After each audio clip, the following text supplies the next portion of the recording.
Rawahu al-Bukhari wa Muslim an Abi Dzar.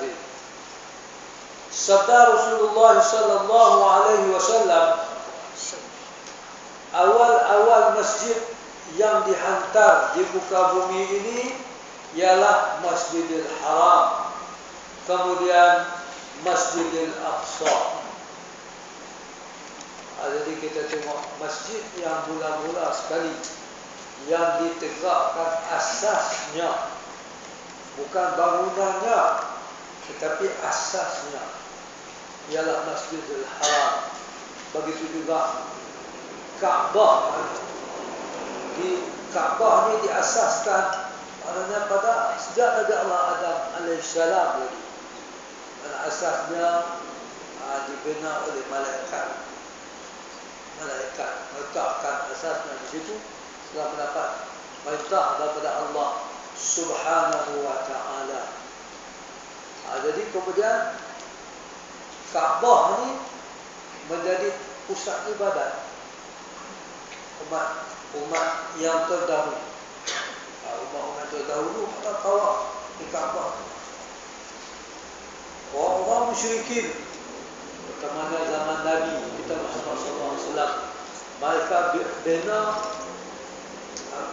berhala-berhala mereka di sekeliling Kaabah. Mana banyak sungguhlah Kaabah di zaman Nabi.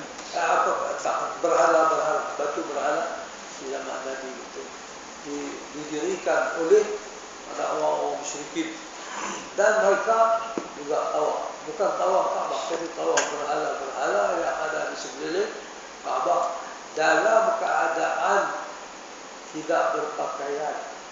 Orang musyrikin, orang yang tak ada agama, tidak bertuhan, ya, tak ada Tuhan, kita ikut agama Allah Subhanahu wa taala. Jadi mereka buat apa saja yang mereka nak buat. Kemudian Masjid Nabawi pasal apa tidak disebut. Yang pertama Masjidil Haram, yang kedua Masjidil Aqsa. Kalau kita nak ke Masjidil Aqsa adalah menjadi kiblat, ya, kiblat orang Islam juga selama 16 bulan. Tapi Masjidil Haram ada. Masjidil Haram ada pada masa itu. Nabi tak suka, maknanya beribadah menghadap ke Masjidil Aqsa. Di sana ada Baitul Maqdis. Jadi sebab itu turun ayat yang menyuruh, memerintahkan Nabi kita menghadapkan menghadapkan semasa beribadah sembahyang ke Masjidil Haram Mekah. Dalam Al-Quran tu kita tengok dalam juz 2 kalau tak silap saya, qawwal wajhaka syatral Masjidil Haram. Sekarang ni palinglah wajah kau ke Masjidil Haram. Waktu itu Nabi tengah sembahyang di Masjid Qiblatain. Masjid kalau di Madinah tu Masjid Qiblatain lah. Asalnya satu kiblat. Tapi bila turun ayat itu, Nabi menghadap ke arah, umpamanya kalau sini ke kiblatnya ke barat. Bila turun ayat itu menghadap ke mana, ke timur. Kalau di sini macam itulah. Habis itu dikatakan dua kiblat. Bila Nabi menghadap ke Masjidil Haram Mekah, sahabat-sahabat pun menghadap ke sana. Imam di depan sini. Bila Nabi jalan, pergi sampai ke sana pula jadi imam. Duduk ke sana, menghadap ke Masjidil Haram. Sahabat-sahabat pun ikut. Dan fadilat Masjidil Haram ni, fadilat beribadah dalam Masjidil Haram 100,000 kali ganda daripada masjid-masjid yang lain. 100,000 kali ganda. Kalau kita sekarang di sini 100,000 kali, di dalam Masjidil Haram Mekah sekali yang menyamai 100,000. Adapun fadilat sembahyang di Masjidil Aqsa, fadilat beribadah di Masjidil Aqsa 500 kali ganda sahaja. Kalau sini 500 kali, di sana sekali. Sekali. Jadi yang kedua Masjid Nabawi di Madinah. Masjid Nabawi di Madinah ni, kalau kita beribadah di sana, menyamai sekali kita semayang umpamanya, dan fadilatnya serupa dengan kita semayang di tempat lain 1000 kali. Jadi kalau kita tengok tentang pahalanya lebih banyak daripada pahala semayang di Masjidil Haram Mekah lebih banyak daripada kita semayang di Madinah. Tetapi apakah dia keistimewaan Madinah?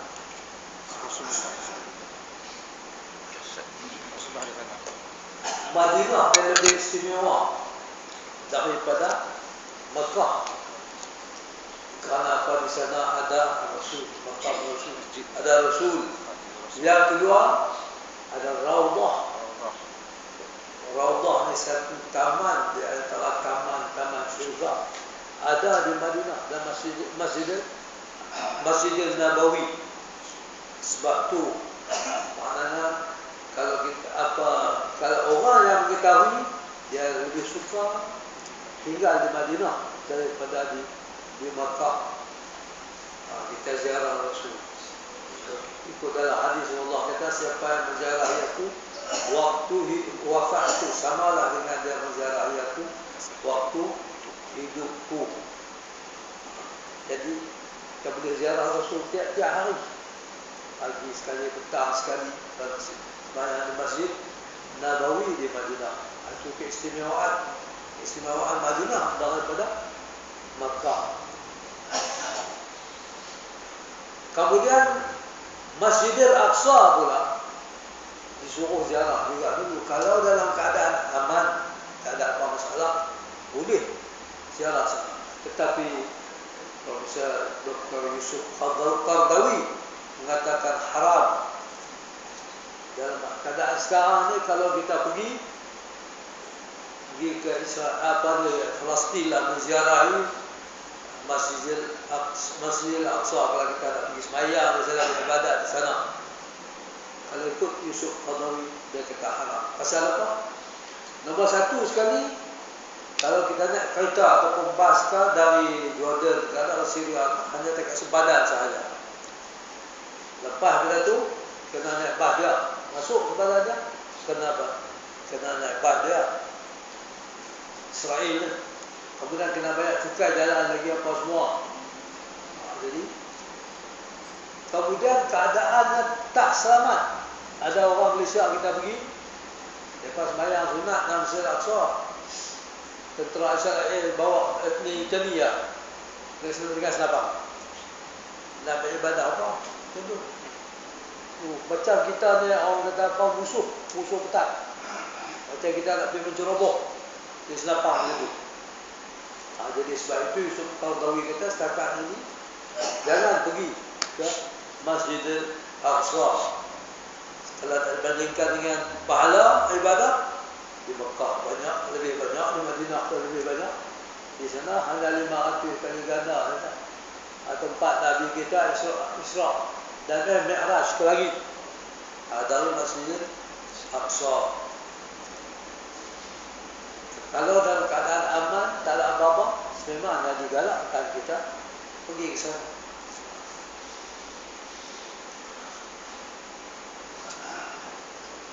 وقال رسول الله صلى الله عليه وسلم أوصيكم بتقوى الله تعالى وللسمع والطاعة وإن كان عبدا حبشيا فإنه من يعش منكم بعدي فسيرى الله اختلافا كثيرا فعليكم بسنتي وسنة الخلفاء الراشدين المهديين تمسكوا بها وعضوا عليها بالنواجذ وإياكم ومحدثات الأمور فإن كل محدثة بدعة وكل بدعة ضلالة وكل ضلالة في النار رواه أبو داود والترمذي. Artinya sabda Rasulullah sallallahu alaihi wasallam, aku berwasiat kepada kamu, usikum bitaqwallah. Aku berwasiat, aku berpesan kepada kamu sekalian untuk apa? Supaya bertakwa kepada Allah Subhanahu wa taala. Suruh tunduk, suruh taat, suruh patuh kepada perintah Allah Subhanahu wa taala. Ini pesanan daripada Rasulullah sallallahu alaihi wasallam. Kemudian walis sam'i wa ta'ah, dan mendengar ajaran dan taat akan pemerintah. Jadi was-sam'i ini mendengar pengajaran, apa yang diperintahkan kita, suruh buat kebaikan, ya, suruh tinggal yang jahat.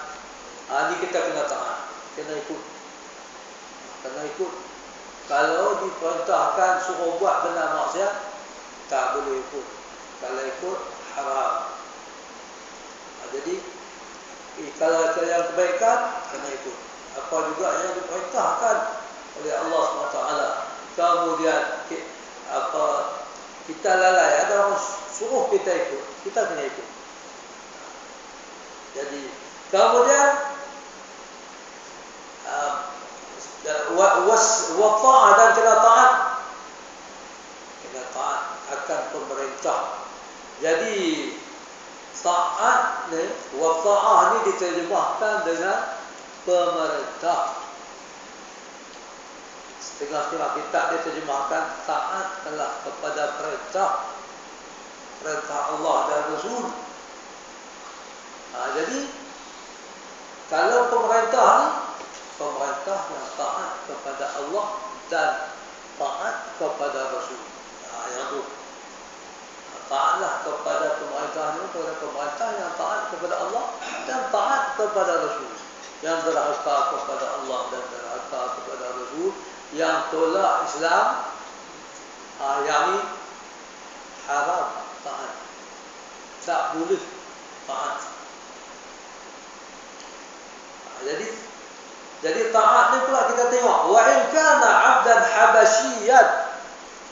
Itu sebab kita kata terjemahan yang ni yang sebenarnya kurang tepat. Taat kepada perintah wa ta'ah ni. Kalau ada wa ulil amri minkum, barulah kepada pemerintah. Ini wa ta'ah saja, taat kepada perintah. Siapa saja yang memerintah kita, yang suruh kita buat baik, kita kena buat baik. Suruh kita tinggalkan yang tak baik, kita kena tinggalkan. Sebab itu Nabi kita, walaupun hamba bangsa Habsyi, dia ni hamba itu tidak merdeka, keturunan Habsyi, orang Habsyah, kulit hitam, dia suruh kita buat baik, dia suruh kita sembahyang, umpamanya, kita kena sembahyang. Dia suruh kita buat baik, berakhlak mulia, dia suruh kita berakhlak mulia, kita kena ikut. Bukan kira dia ni orang kulit hitam, dia ni orang susah, dia ni hamba. Dia ni hamba kepada manusia, tapi kita ni pun hamba juga, hamba Allah, hamba kepada Allah. Dia kepada manusia dan kepada Allah.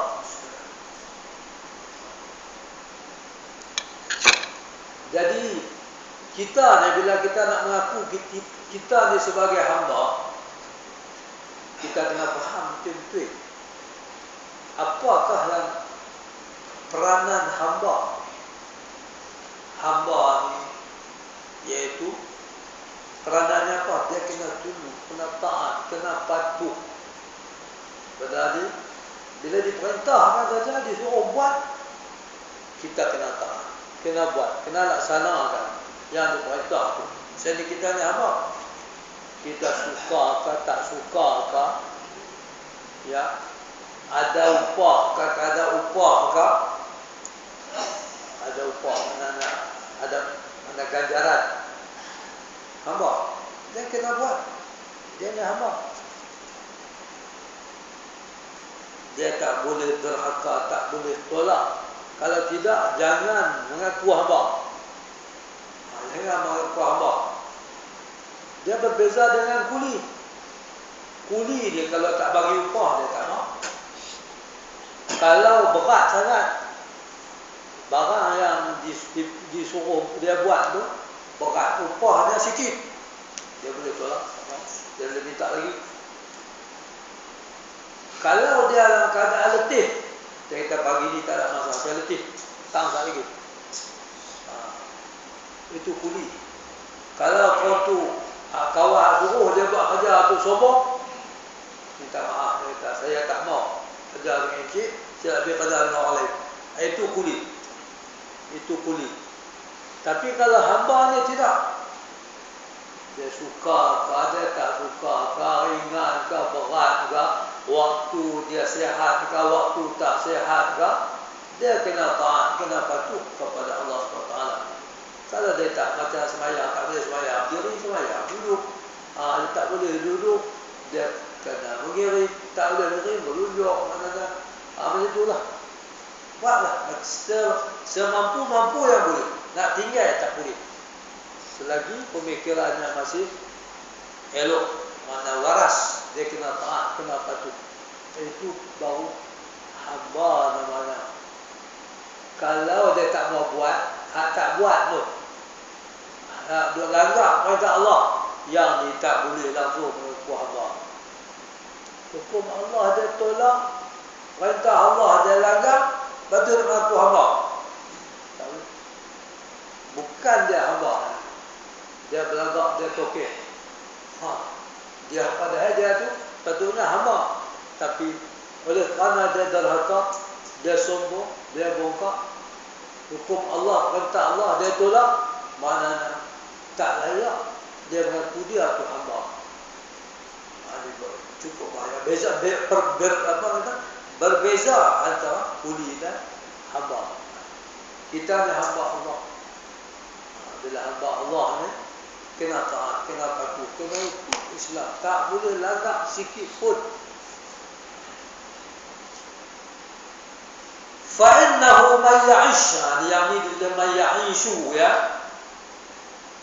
Fa'innahu man ya'ish minkum ba'di fasayara ikhtilafan katsira. Sesungguhnya, maka sesungguhnya mereka yang panjang umurnya, dia ada umur panjang. Ini Nabi kata, fasayara ikhtilafan katsira. Mana umur yang panjang sesudah aku. Dan Nabi dah wafat dah. Dulu Nabi dah cakap dah, siapa yang panjang umur sesudah wafat aku, dia masih hidup lagi, dia akan tengok perselisihan-perselisihan yang banyak yang dia akan ia akan melihat, tentu dia akan melihat akan bersalah-salahan yang banyak. Karena berlaku benda yang bersalah-salahan, perselisihan. Kalau macam sekarang ni kita tengok apa ni, ustaz dengan ustaz. Ustaz ni punya pendapat macam ni, ustaz ni punya pendapat macam ni, ustaz tu punya pendapat macam ni. Ada setengah ustaz tu silap sikit saja Wahabi, silap sikit saja Wahabi. Benda angkat tangan macam ni, Allahu Akbar, buh tani, dia kata Wahabi. Ya sebenarnya Nabi itu kadang-kadang buh tani angkat macam ni, kadang-kadang angkat macam ni. Benda tu benda yang sunat, tak angkat langsung pun tak apa, benda sunat. Tapi yang ni jadi perselisihan, dua hukum. Orang yang angkat tangan macam ni, oh tak betul. Padahal benda tu benda sunat. Orang pendakwah luar negara, duk berdakwah, duk tarik orang yang bukan Islam kepada Islam, berapa banyak ramai masuk Islam. Ya hak sini duk kata sesat, duk menyesatkan orang Islam. Duk menyesatkan orang Islam. Zamihan Muhammad Zain. Kemudian Apa lagi saya mentambah ingat Abu apa ada lagi. Pasal yang ni pun jadi. Ya. Kemudian lagi tak baca qunut pun Wahabi. Tak baca qunut. Padahal qunut tu mazhab Syafi'i pun sunat ab'ad. Tak baca, tak tahu. Kenapa kita pakai Masjidil Haram tu? Mananya pergi Masjidil Haram di Mekah tu. Mana ada baca qunut tu? Kenapa kita pakai masa khilaf? Ya. Tu khilaf saja. Khilaf. Dia kan? Ya, masalah tu pula masalah dalam mazhab Syafi'i sendiri pun sunat. Ya. Pasal apa duk bincang masalah sunat dan menyesatkan orang. Yang ni. Ini masalah kita sekarang. Jadi ini perselisihan yang banyak, terutamanya tentang agama. Sepatutnya bila berlainan pendapat kena muzakarah, bukan apa mujadalah. Mujadalah ni maknanya dia bertengkar, dia berdebat. Tu mujadalah, bukan yang tu. Muzakarah, berbincang. Bukan ada apa masalah, benda tu benar ibadah. Masalah wirid lepas sembahyang, bukan masalah pokok tu.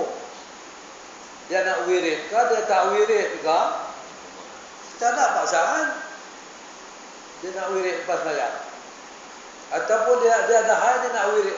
Dia wirid juga dalam perjalanan balik. Boleh wirid di mana-mana pun.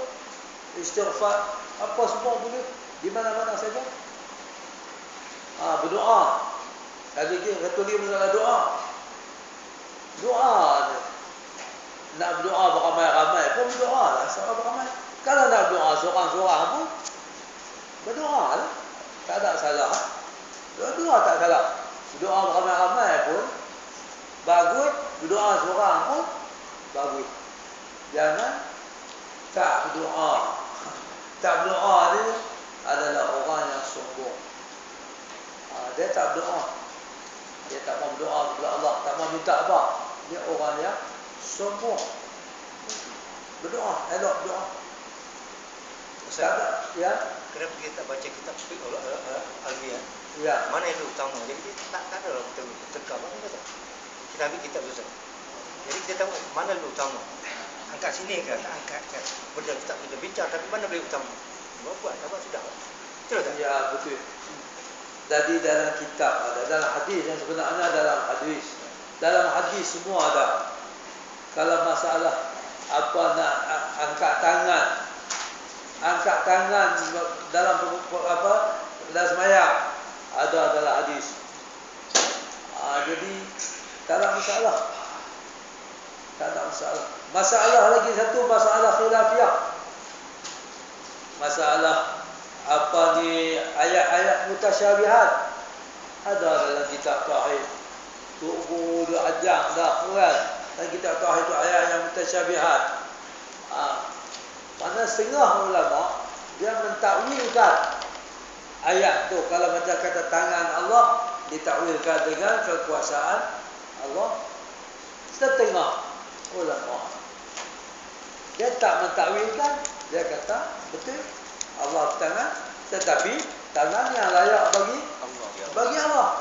Tangan yang layak bagi kita macam ni, macam tangan kita dia layak bagi kita. Yang bagi Allah Wallahu a'lam.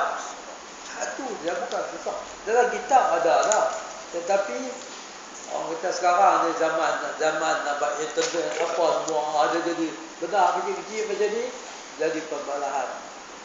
Kau ni hukum macam ni, kau ni hukum macam ni. Ni tu yang Nabi kata, kalau panjang umur, kalau kamu panjang umur sesudah wafatku, kamu akan melihat perselisihan yang banyak. Macam-macam. Tiap-tiap hari kita tengok. Fa'alaikum bisunnati, maka wajib atas kamu mengikut atau berpegang teguh dengan sunnahku. Anak selamat ikut sunnah Nabi.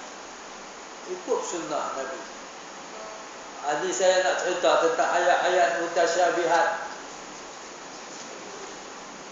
Zaman Nabi, zaman Khulafaur Rasyidin, zaman para sahabat, zaman para tabi'in, zaman tabi'in, zaman tabi'in, sampailah ke zaman mazhab 4. Mazhab Abu Hanifah, mazhab Maliki, mazhab Hanafi, mazhab Maliki, mazhab Syafi'i dan mazhab Hanbali. Maka tak takwil pun tidak ditakwilkan. Itu mereka mengikut ulama salafus salih. Tak ada masalah. Begitu juga mempelajari ilmu tauhid. Yang hari ini yang jadi perbalahan ni, masalah belajar ilmu tauhid sifat 20. Siapa yang tak belajar ilmu tauhid melalui sifat 20, dia ni sesat. Bukan terkeluar daripada orang yang beriman. Cuba kita tengok sifat 20 ni ada tak zaman Nabi? Ada tak zaman Khulafaur Rasyidin? Ada tak tidak zaman sahabat? Tabi'in? Tak ada. Jadi ulama susunnya apa? Untuk nak memudahkan kita saja. Bukan ini wajib kita belajar ilmu tauhid mesti melalui pendekatan sifat 20. Ini tidak. Kalau nak belajar melalui sifat 20 pun boleh. Kalau tidak melalui pendekatan sifat 20 pun boleh. Di sebelah belah Malaysia kita, Thailand, Indonesia, belah Brunei, tu semua belajar melalui pendekatan sifat 20. Tak ada apalah siapa nak belajar tauhid melalui pendekatan sifat 20 pun belajar. Tak salah. Yang pentingnya kita nak mengenal Allah dan kita tunduk taat patuh kepada Allah dan kita tidak mensyirikkan Allah. Kalau belajar ilmu tauhid tidak melalui sifat 20 pun boleh. Tujuannya untuk mengenal Allah juga, untuk tunduk taat patuh kepada perintah Allah dan supaya tidak mensyirikkan Allah. Belajarlah yang mana-mana satu pun tak salah.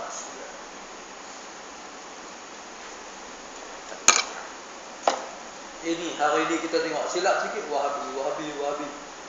Ini yang cukup bahaya. Lagi satu saya nak cerita. Orang maknanya ni nak ditujukan kepada apa? Ustaz yang duk mengaku mereka ni adalah ahli sunnah wal jamaah. Bukan semua ustaz. Hanya 2-3 orang saja yang dalam kita tengok dalam internet ni bukan ramai. Tak ramai. Mereka mengaku ahli sunnah wal jamaah. Baguslah kita pun mengaku ahli sunnah wal jamaah. Tapi kita tidak mengkafirkan orang. Kita ikut ahli sunnah wal jamaah.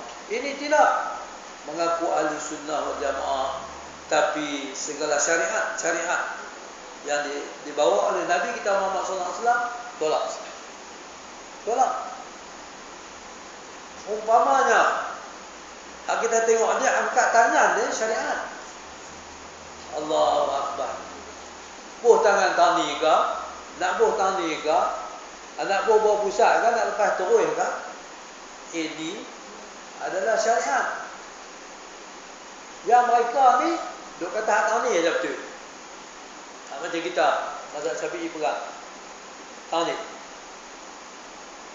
Padahal itu salah satu daripada amalan Rasulullah SAW.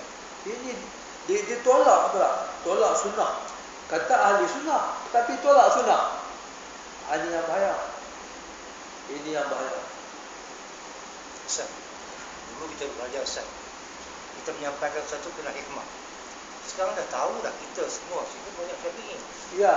Minda kita tu bukannya tinggi. Ya, Kita belajar betul. rendah. Ya. Jadi datanglah tu guru. Dia cakap satu yang luar berkepahaman kita. Dia akan datang fitnah. Ini pun tak baik Ustaz. Dia kena jagalah. Ya. Dia sebagai seorang guru. Minda kita sini rendah. Ya. Dia bawa tinggi. Yang kita tak tahu. Kita betul ya. Betul ya. Sebab itulah. Sebab kita memahami Islam, peringkat yang rendah. Jadi dia kalau datang terus nak buat anjakan, dia boleh fitnah. Ya. Dia boleh sampai apa pun ada Ya. hikmah. Ya, tapi ini bukan dia kata kepada orang ramai. Dia duk cabar ustaz-ustaz juga. Hak dalam internet tu. Duk cabar ustaz-ustaz ni macam ni, ustaz ni macam ni. Yang ni. Kalau dia ajak tu macam ni Syafi'i. Kalau macam ni Hambali. Bawah pada pusat Hanafi. Lepas terus Maliki. Mana-mana saja pun boleh ikut. Tapi kerana mazhab Syafi'i dah, Imam Syafi'i dah pilih tani, kita ni mengaku kita mazhab Syafi'i, kita beribadah lah cara Syafi'i mudah. Yang tu tak apa. Ini dia kata hak tani tak betul. Ini yang bahaya. Betul lah. Dia kata tak betul. Masalah khilafiyah ni bukan betul tak betul. Khilafiyah ni, yang ni pun betul, yang ni pun betul. Tapi yang ni kita pakai ni, dia lebih betul. Kita faham yang tu. Yang ni baik, yang ni pun baik. Tapi yang ni lebih baik. Itu masalah khilafiyah. Ini sekarang yang berlaku. Yang ni betul, yang ni tak betul. Jadi tak betul. Padahal Muhammad bin Abdul Wahab ni ulama Hambali.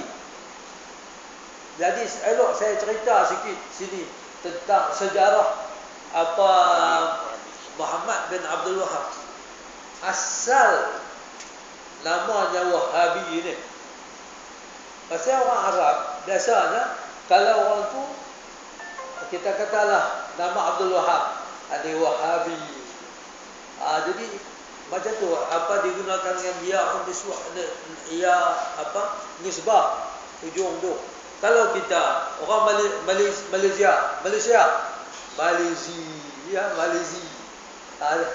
macam tu lah keadaannya. Jadi cerita punca Wahabi ni.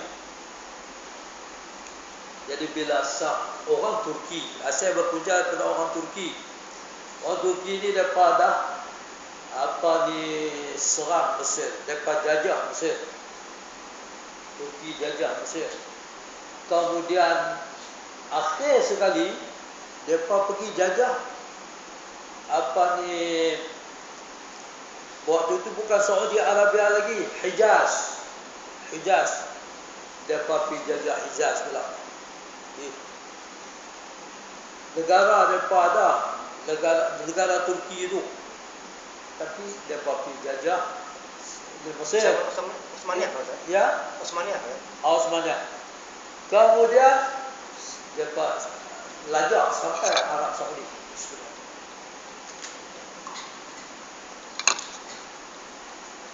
Kemudian bila dah mereka jajah Saudi, mereka hantar tentera mereka. Tapi tak banyak, tak ramai. Di Mekah, di Madinah, di Riyadh, di Dammam, macam itulah, tempat bekas-bekas saja. Ya, dia pantak tentera mereka di kampung-kampung tak ada lah. Jadi Bani Saud, ada orang Saudi asal ni, Bani Saud. Mereka rasa tak puas hati lah. Mereka kata pasal apa Turki ni mai serang kita pula, mai nak jajah negara kita. Kita ni orang Islam, mereka Islam. Pasal apa mereka mari jajah negara kita? Ini tak kena.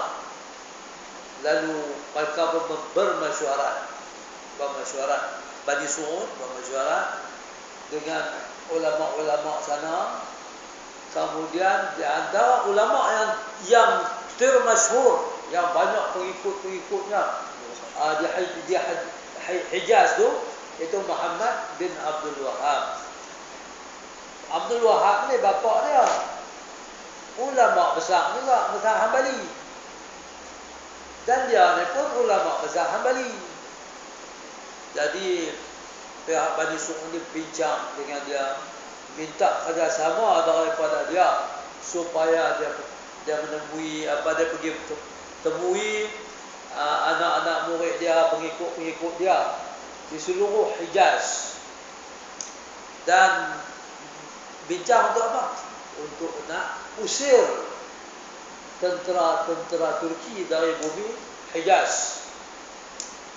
Jadi, dan mereka berjanji, sekiranya kita menang, kita dapat usir keluar tentera Turki ini, maka mazhab Hambali kita akan, karena kita semua akan berpegang dengan mazhab Hambali di sini, di Saudi Arabia, ada di Hijaz. Kemudian bila sampai masanya, mereka pun buat serangan serentak.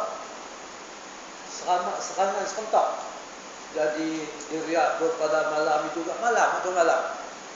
Di Mekah buat tu juga, di Madinah, di Dammam, di Riyadh, macam itulah. Buat serangan serentak. Senjata umat Islam bukan ada apa, setengah tu ada pedang, setengah ada apa golok, ada sembelih unta tu, setengah ada pisau, senapang mana ada. Jadi mereka pun buat serangan serentak, dan kebanyakannya pakai pisau ni, sembelih unta tu lah.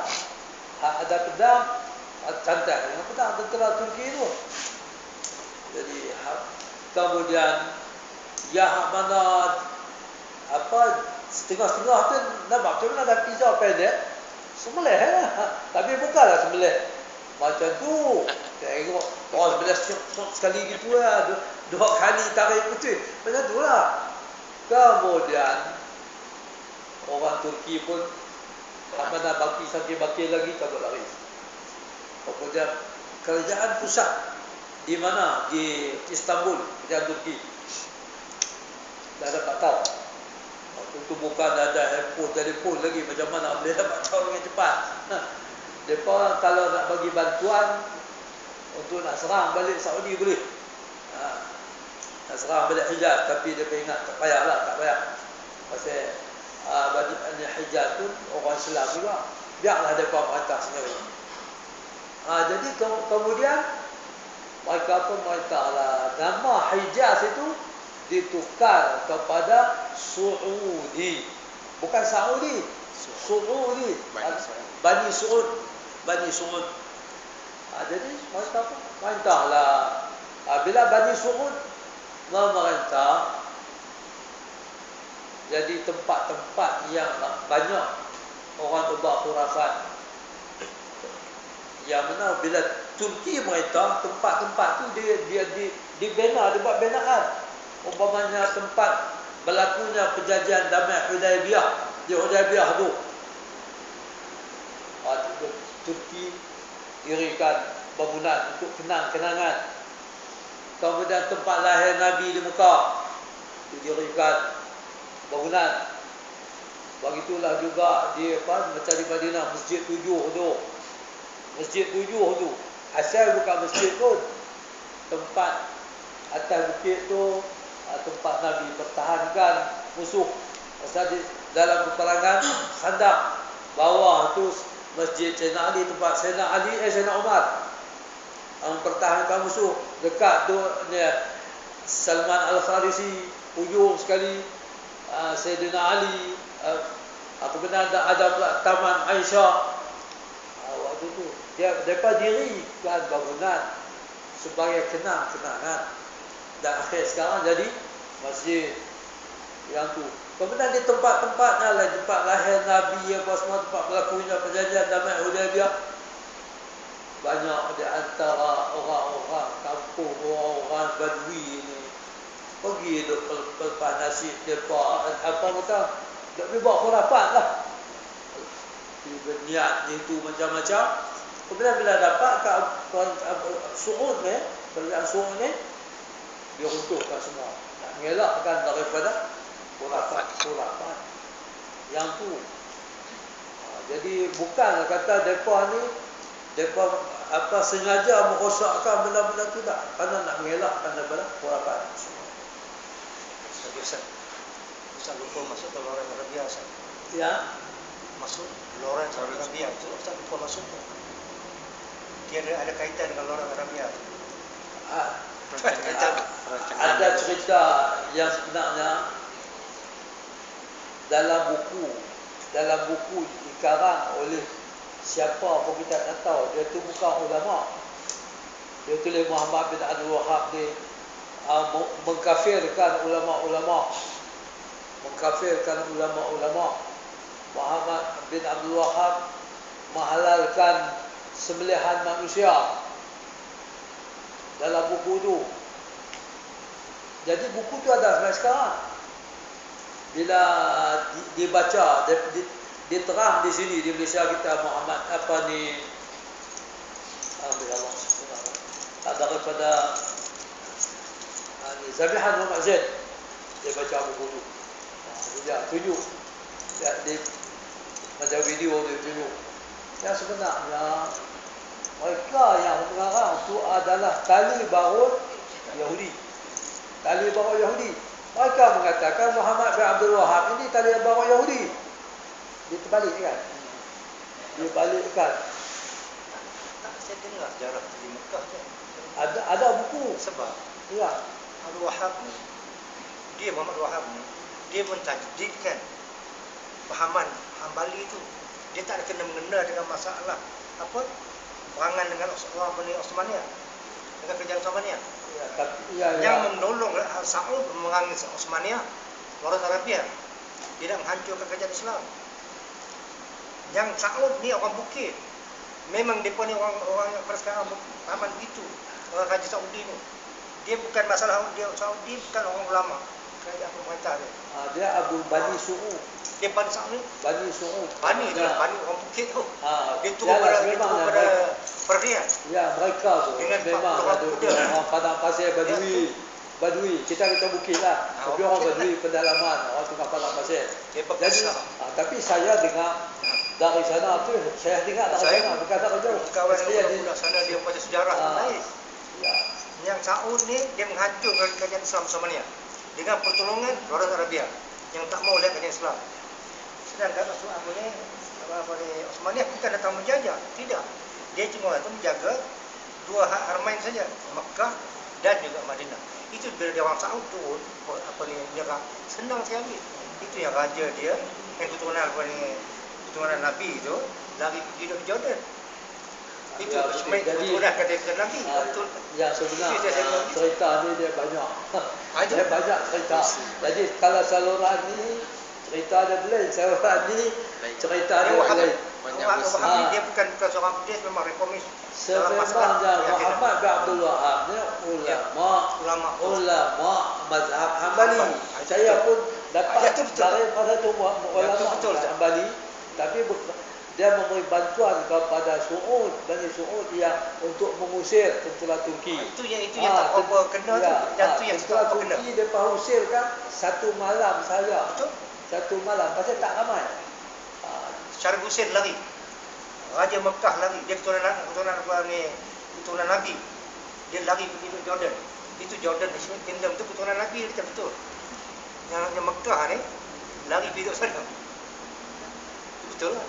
Jadi kesimpulannya ceritanya banyak, sejarahnya banyak.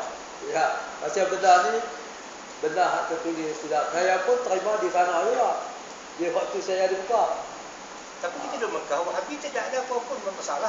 Tak ada masalah sebenarnya. Wahabi tak salah. Cuma pahaman dia tu kalau bawa ke kita ni bermasalah. Itu saja. Sebab saya jadi kita berpahaman Malaysia ni, sebab rantau Asia ni, Indonesia, Malaysia, Brunei, kita banyak mengenali agama dengan pahaman Ahli Sunnah wal Jamaah mengikuti mazhab Syafi'i. Ya. Jadi yang sebenarnya Muhammad bin Abdul Wahab itu, Muhammad bin Abdul Wahab pun macam Syafi'i, ahli sunnah jamaah. Saya nak cerita, bukan cerita kata Wahabi tak betul. Nak cerita kata Wahabi betul. Itu tak apa. Saya nak cerita yang tu. Bukan kita nak perang Wahabi. Memang saya cerita mazhab apa ahli sunnah jamaah. Dia tu mazhab Hambali. Saya cerita yang tu lah pasal bapa dia Abdul Wahab pun salah seorang pada ulama apa mazhab Hambali. Dia pun ulama mazhab Hambali, banyak pengikut-pengikutnya. Dia lah apa yang ni mengusirkan tu berita saya terima anak-anak murid dia, pengikut-pengikut dia. Yang tu. Mana dia tak salah. Dia tak salah. Sebab itu saya sekarang tengah tulis sebuah buku. Mudah-mudahan siap buku tu. InsyaAllah masalah Wahabi ni saya masukkan dalam tu. InsyaAllah baru 3 suku siap. Maknanya saya nak nampak kata hari ni ada baru kata Wahabi tak betul itu, orang tu yang tak betul. Mereka tak kenal dan mereka tak faham. Buku yang mereka berujukkan tu adalah buku yang ditulis oleh ejen-ejen Yahudi. Mereka mengatakan Muhammad bin Abdul Wahab ni sesat, zalim, sembelih orang. Sememangnya tentera ada apa masa melawan tentera Turki itu, mereka tak ada senjata. Lepas tu nak tembak macam mana? Setengah dah petang pergi cantas. Ya ada pisau sembelih unta. Lagi dengan pisau tu lah. Yang tu lah. Misunderstanding.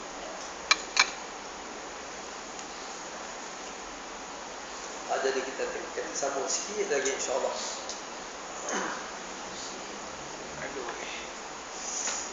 Kemudian tamassaku ya. Nabi kita fa'alaikum bi sunnati, dan wajib atas kamu mengikut sunnahku. Wa sunnatil khulafa'ir rasyidin al-mahdiyyin, dan mengikut sunnah khulafa'ur rasyidin yang mendapat hidayah. Khulafa'ur rasyidin ni sunnah Abu Bakar, Umar, Uthman dan Ali. Jadi ikut kerana sahabat-sahabat ni, mereka ni yang 4 orang Khulafaur Rasyidin ni dijamin oleh Rasulullah sebagai ahli syurga. Maknanya mereka ni ahli syurga. Jadi ikutlah mereka. Dan selain daripada itu sahabat-sahabat lain pun boleh kita ikut. Pasal Nabi kata ashabi kan nujum bi ayyi muqtadaitum ihtadaitum. Sahabat-sahabatku ni seumpama bintang. Sekiranya kamu mengikut mereka, kamu akan mendapat hidayah. Jadi kita selamat insya-Allah bila berpegang teguh dengan sunnah Nabi dan sunnah Khulafaur Rasyidin al-Mahdiyyin. Tamassaku biha, makna berpegang teguhlah kamu dengannya, dengan sunnah Nabi dan sunnah Khulafaur Rasyidin. Khulafaur Rasyidin ni pun ikut Nabi. Apa yang Nabi buat mereka buat. Itu ikut mereka. Nabi suruh ikut mereka. Abdu alaiha bin nawadis. Mana abdu alaiha ni gigitlah, maknanya berpegang teguh tu, pegang sungguh, gigitlah dengan gigi dirham kamu. Maknanya berpegang teguhlah kamu dengan apa ni sunnahku dan sunnah Khulafaur Rasyidin ni, pegang betul-betul. Macam kita gigit dengan dirham ni, gigit ni mesti kemai. Ikut betul. Jangan pegang sikit-sikit, jangan. Ikut betul. Pegang betul. Wa iyyakum wa muhdatsatil umur, dan jauhlah diri kamu dan jauhlah perkara-perkara yang diada-adakan. Perkara-perkara yang diada-adakan yang mana bercanggah dengan Al-Quran dan Sunnah Rasul. Perkara yang diada-adakan yang bercanggah dengan Al-Quran dan sunnah Rasul, itu dikatakan apa? Bid'ah. Fa inna kulla muhdatsatin bid'ah. Sesungguhnya tiap-tiap yang diada-adakan itu adalah bid'ah. Diada-adakan oleh kita, sedangkan Nabi tak buat yang tu, adalah bid'ah. Diada-adakan. Tinggal lagi kalau diada-adakan tu elok, maka tak menjadi kesalahan. Tetapi kalaulah diada-adakan tu bercanggah dengan Al-Quran dan hadis, maka itu adalah sesat. Kata kita fa inna kulla bid'atin dalalah. Karena sesungguhnya setiap perkara yang diada-adakan itu adalah setiap yang bid'ah itu adalah sesat. Jadi kita kena faham apakah yang dikatakan setiap bid'ah itu sesat. Bid'ah yang dimaksudkan sini bid'ah yang hakiki, yang sebenar-benarnya, yang bercanggah dengan Al-Quran dan Sunnah Rasul. Tidak ada yang betul. Mana kullu bid'atin dalalah. Tiap-tiap yang bid'ah yang diada-adakan, yang bercanggah dengan Al-Quran dan Sunnah Rasul itu semuanya sesat. Kalau yang tak canggah, tak apa.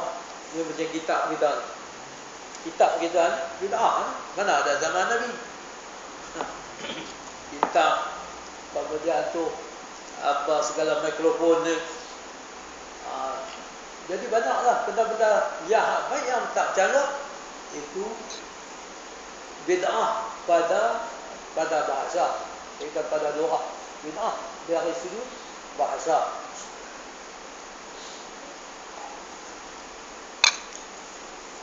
Wa kullu dalalatin finnar, dan setiap yang sesat itu di dalam neraka. Setiap yang sesat dalam neraka. Tak ada seorang pun yang tak masuk neraka kalau dia tu dalam keadaan sesat. Sesat ni maknanya hidup dia menolak Al-Quran, menolak Sunnah Rasul, ya. Itu sesat. Dia tolak yang sebenar-benarnya, yang hak dia tolak, dia terima yang batil. Ini sesat. Mudah-mudahan kita semua tidak termasuk dalam golongan orang ini. Jadi masalah sekarang ni pun Nabi kata fasayalah ikhtilafan katsira, kamu akan melihat ikhtilafnya banyak, perselisihannya banyak. Tengok kenaan dengan bid'ah ni pun macam-macam pendapat. Jadi kita macam ni lah kita tengok. Setengah-setengah ulama mengatakan menyambut Maulidir Rasul bid'ah. Sememanglah bid'ah. Tetapi kalau apa yang dibawa oleh Rasul, sebagaimana Tuan Guru kata, Tuan Guru Haji dulu dia kata sunnah Rasul tak mau ikut, perjuangan Rasul tak mau terima, tak mau ikut. Kemudian apa yang datang ke Rasul tolak. Tiba-tiba bila sampai hari jadi Rasul, kelang kabut sabut. Kelang kabut sabut, buat dengan perarakan semua. Untuk saya buatlah ni dah. Saya buatlah kalau begitu. Dia ambil hak saya buat tu. Menolak, kita menolak Rasul. Nabi betul tunggu kita apa lagi? Saya buat itu. Kemudian Rasulullah pun waktu dilahirkan sama juga dengan kanak-kanak kampung yang lain. Yang tu dia gaduh. Kanak-kanak, semua kanak-kanak yang baru lahir ahli syurga belakang. Apa pula yang marah? Dia marah, dia kata Tuan Guru menghina Rasul. Menghina apa? Tak ada menghina. Dia kata dia buat perbandingan dengan kanak-kanak kampung, kanak-kanak lain. Kanak-kanak lain pun ahli syurga. Kullu mauludin yuladu 'ala al-fitrah fa abawahu yuhawidani aw yunassirani aw yubajjisani. Setiap bayi yang dilahirkan tu semua suci bersih. Maka dua ibu bapaknya lah yang menyahudikannya, ataupun menasranikannya, ataupun memajusikannya. Dua bapak. Kalaupun ahli syurga bakal sama ada ibu bapa mereka kafir ataupun muslim. Kalau ibu bapa mereka kafir pun, kanak-kanak hak berulah itu ahli syurga. Kullu mauludin, setiap bayi yang dilahirkan semua suci bersih. Tinggal lagi masalah mereka nak ditanam di tempat mereka, tak ada masalah. Itu bukan salah pun. Kanak-kanak ahli syurga. Ahli syurga. Tanam di mana pun tak saya kira. Tetap ahli syurga. Macam itulah juga kita ni. Kita ni beriman dan beramal. Tunduk taat patuh kepada Allah. Bila kita mati, orang beritahu ke sungai ya. Ataupun tak ada masalah kita. Hak mati tak tanggungjawab apa. Dia kalau ahli syurga tetap ahli syurga. Ya. Pasal yang wajib melaksanakannya bukan orang mati, hak mati tu. Hidup. Bila mati seorang anak, mana bila berlaku kematian, maka 4 perkara wajib dilaksanakan oleh orang hidup. Oleh orang hidup. Orang mati tak ada masalah. Dimandikan, dikafankan, disembahyangkan, ditanamkan. Itu wajib atas orang yang hidup. Masalah orang mati ni tak ada apa dah. Dia pas semayang, ke tak semayang, ke tauk lautan ke, tak ada apa. Tauk dalam api ke, dia tetap ahli syurga. Kalau orang yang beriman tetap. Jadi tak ada masalah. Allahuakbar. Kalau ada pertanyaan sikit boleh lah.